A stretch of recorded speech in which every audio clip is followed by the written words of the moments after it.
Welcome to the second panel of this morning.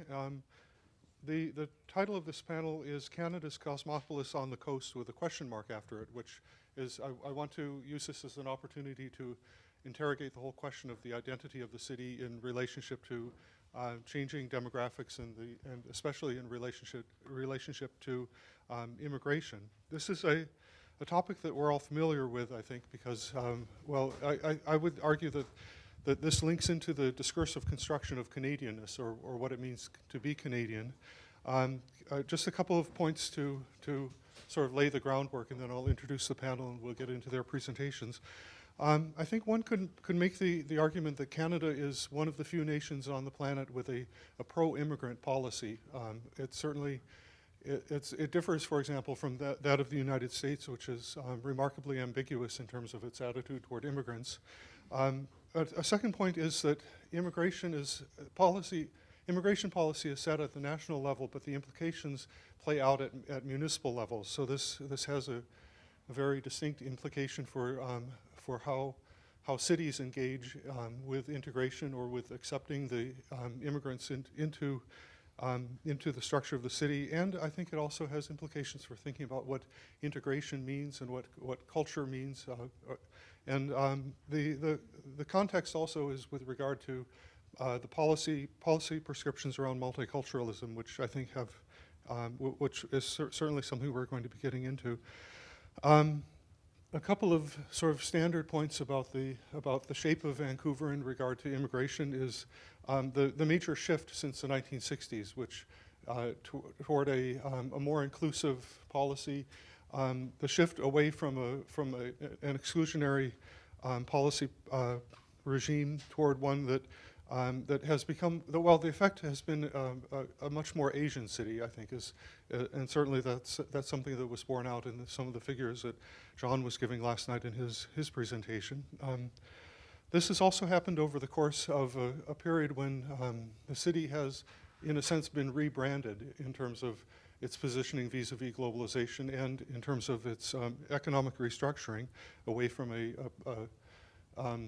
resource-based economy to something that is more, I guess that's a point of discussion, how one describes the current state of Vancouver's economy. And one other point that I want to get into, or in terms of the book project, is really about the discursive aspects of all of this. What does this mean for the image of Vancouver, or how Vancouver is portrayed internationally or understood by the people here as well? And certainly also there are other follow-on implications. The idea of, John particularly emphasized the regional the need for regional thinking in terms of not just talking about Vancouver, but the Vancouver region. The incoming flow of immigrants, I think, is a very important aspect of this, with the suburbanization, or as John was describing it, the urbanization of the suburbs that is ongoing, is shaped very much by immigration streams. So I think all of these effects are sort of iterative between the nature of the nature of immigration policy and the nature of spatial and social and economic change within the metropolitan region of Vancouver. So with that as sort of a basis for a very, very quick summary, and probably insufficient summary of what's been happening over the past few decades, I would like to introduce the panelists. But before that, I would also want to emphasize or just mention a couple of questions that I posed to them to deal with as they see fit. One question is, what does integration mean? I think this is an important and recurring theme or term in the discussion of immigration and the nature of the effects of immigration on the city. But I think it's also a very complex term. It's not generally well defined, and I asked them to think about what integration means for them, what it might mean for policymakers, and basically I hope we can have some discussion of that as well.